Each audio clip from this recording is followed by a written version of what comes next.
একটি পুরনো গুহায় পাহাড়ের মাঝখানে এক অন্ধ লোক বাস করত।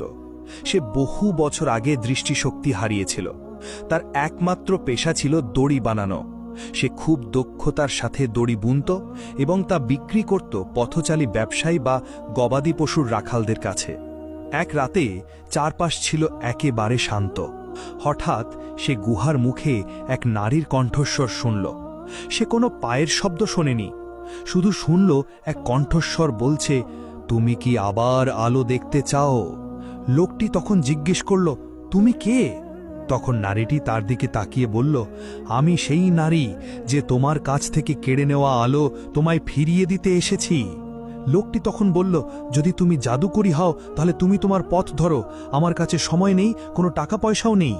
তখন নারীটি জবাব দিল, আমার কাছে কোনো জাদু নেই, আর আমি তোমার কাছে টাকাও চাই না।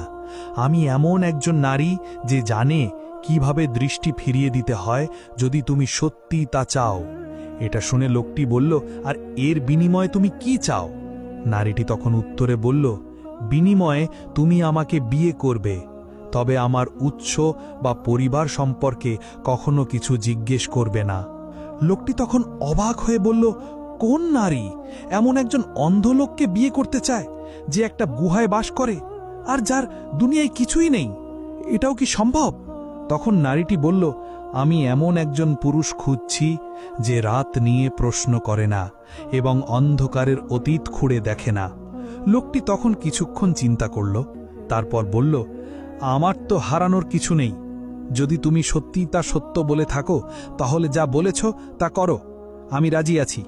তখন নারীটি তার কাছে এগিয়ে এলো এবং তার চোখের ওপর হাত রাখল। অতঃপর কিছু অজানা শব্দ উচ্চারণ করল, যেগুলোর মানে লোকটি বুঝতে পারেনি। তারপর তাকে বলল, সূর্য ওঠা পর্যন্ত এভাবেই বসে থাকো, তোমার চোখ ততক্ষণ খুলবে না যতক্ষণ না আমার কণ্ঠস্বর আবার শুনতে পাও। অতঃপর লোকটি চুপচাপ বসে রইল এবং চোখ বন্ধ করে রাখল। ভোরবেলা সে আবার সেই মৃদু কণ্ঠস্বর শুনল।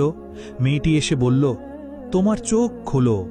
লোকটি তখন চোখ খুলল এবং দেখল তার দৃষ্টি ফিরে এসেছে। বহু বছরের অন্ধকারের পর সে আবার আলো দেখতে পেল। সে চারদিকে তাকালো এবং অবিশ্বাস্যভাবে বিস্ময়ে স্তব্ধ হয়ে গেল। কিন্তু চারদিকে খুঁজেও সে নারীটিকে খুঁজে পেল না। শুধু দূর থেকে তার কণ্ঠস্বর শুনতে পেল, তোমার হারানো জিনিস আমি ফিরিয়ে দিয়েছি, আবার রাতের বেলায় আমি ফিরব। অতঃপর রাতে যেমনটি প্রতিশ্রুতি দিয়েছিল, সেই নারী আবার ফিরে এলো। তার পরনে ছিল লম্বা কালো পোশাক, শুধু মুখ